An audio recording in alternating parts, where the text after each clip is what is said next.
البيان الاول محمد، البيان الاول بتاع ابن عوف قال فيه شنو؟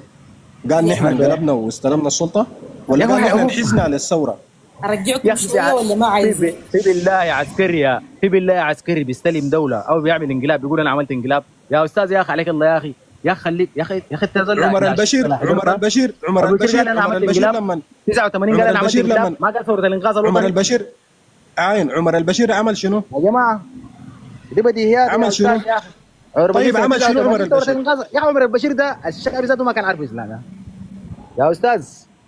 الجيش يا محمد الجيش عمل انقلاب. شنو؟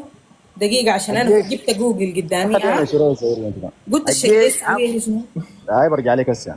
الجيش يوم 11 لا لا لا لا دقيقة، انت عرفت الشرعية السورية انت 11 ابريل الجيش اعلن في بيان انه استلم السلطة من النظام السابق وقبض على رموزه. ده الجيش، انت قاعد في الشارع رايح في الشعارات. البيان ده جيب لنا البيان، جيب لنا البيان، جيب لنا البيان ما مشكلة. عين عشان نحن بس النقاش ما يكون بيزنطي. جيب البيان يا محمد، جيب البيان. ما محتاجة بيان، البيان بتاع ابن عوف. احنا ما نتكلم في سياسة سحرية، احنا نتكلم في تاريخ سياسي. ده تاريخ محمد. محمد ابن عوف ده لما عاين انت قلت عليك الله، انت ما قدرت تدينا فرصة مالك. عاين انت ما قدرت تدينا فرصة. قبضوا ابن عوف صح؟ قبضوا المجلس العسكري صح؟ استخبارات الجيش. طيب المجلس العسكري ده لما قبض عمر البشير وقبض قبض رموز النظام البايد كلهم، قال شنو في بيانه؟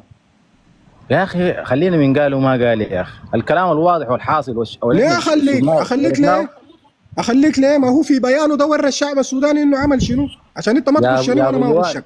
قال شنو في البيان؟ ابن عوف قال شنو في البيان؟ كذب على بعض يا ابو جوان، مع احترامي لك يا اخي، انا البيان بتاع الجيش ده له 6 سنين، انا ما اعرف ابن عوف قال شنو. في النهايه الحاصل بالنسبه لي انه الجيش هو اللي استلم مغاليد. انت ما عارفه بتفتي من راسك يعني؟ طيب انت ما عارفه بتفتي من راسك؟ من غلط في شنو؟ ها؟ يعني انا هسي لو داير اعرف الجيش ده عمل شنو، اسمع كلامك انت ولا اسمع الكلام بتاع البيان بتاع ابن عوف؟ كده خلينا نكون منطقيين. لا خلينا انا اعتبرني ما قلت كلامي ده كله. انت انا قلت لك الجيش اوريك انا عمل شنو. الجيش انحاز لخيار الثوره. لا والله قال لهم انتوا طيب يلا ورينا الكلام ده من بيان ابن عوف.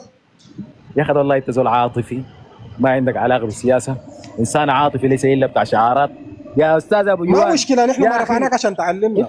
نحن رفعناك عشان انت عاطفي، انت انسان عاطفي شاعري، انت ما عندك علاقه بالسياسه يا محمد. ما مشكله، ما انت زول اللي عندك علاقه بالسياسه ده دايرين لا لا بالله يقول لك انا نحست لك للثوره لخيار الثوره وما خيار. قال شنو انت صدقت يعني؟ يعني كذب علينا. ما اصله كذب عليك وحيقول لك انا انقلبت. طيب دخل معانا في شراكه ليه؟ السياسه دخل معانا في واحده دخل معانا في شراكه ليه اذا هو بكذب علينا؟ الشراكه لانك خلاص في النهايه حيمتص الشارع وحيمتص شعاراتكم وبتاع، في النهايه حيجدعكم في اي سله زباله. وده اللي حصل. جدعك المره لما يجدع اوكي لما يمتص. انا ماشي معاك كويس، انا داير اتعلم منك والله. لما كان بيمتص في الغضب بتاع الشارع وقام شاركنا عشان يمتص غضبنا وما عارف هناي، لما في النهايه قام جدعنا هنا بيسمى شنو؟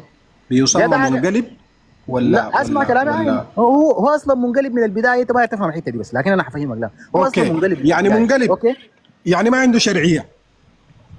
ما هو اصلا منقلب وجايب شرعيه ثوريه قلت لك. لا حول ولا قوه ومستند على شرعيه. الزول ده اخوانا ما داري يفهمني ولا شنو؟ الزول اسمع كلامي. الشرعيه الثوريه جابته دي ما جبنا نحن الثوار صح؟ وهو قام جدعنا في اقرب كوشه، يعني انقلب علينا. جدعنا في اقرب كوشه صح؟ ايوه انقلب على المدنيين اللي كانوا معاه. يبقى هنا يا محمد الله يرضى عليك يا محمد. لما انت تقول لي هو انتوا اديتوه الثوار ديل، انتوا اديتوه شرعيه ثوريه وجا شاركنا كتر خير وما قصر وامتص غضبنا وغش علينا في البيان. دقيقه عليك الله. دقيقه يا محمد. تتكلم عن المدنيين. محمد ما تبرد. حركات الكفاح المسلح. محمد ما تبرد يا اخي. محمد ابرد الله يرضى عليك. بس انا فقام يتقلب. ما مشكله، قام يتقلب علينا.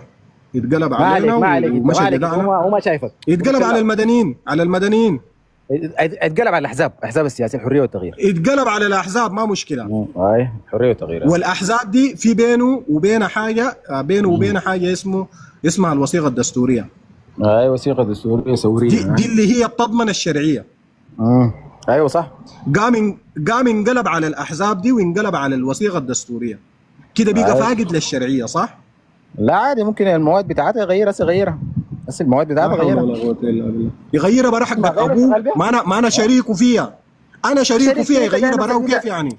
انت هنا مشكلتك ما تفهم. انت قال شرعيه ثوريه دي شنو؟ انت كل مره بتغير، ما هي بنظام، ما هي شرعيه ثوريه، شرعيه بالقوه. انت كل شويه المواد حتغير فيها زي ما عايز. انت ما غيرتها. لا لا لا لا لا لا لا، انت صادع الحاج ده الثوريه ما شرعيه بالقوه. انت صادع الحاج ده غير في اسمع كلامي، غير في النادي كم مره.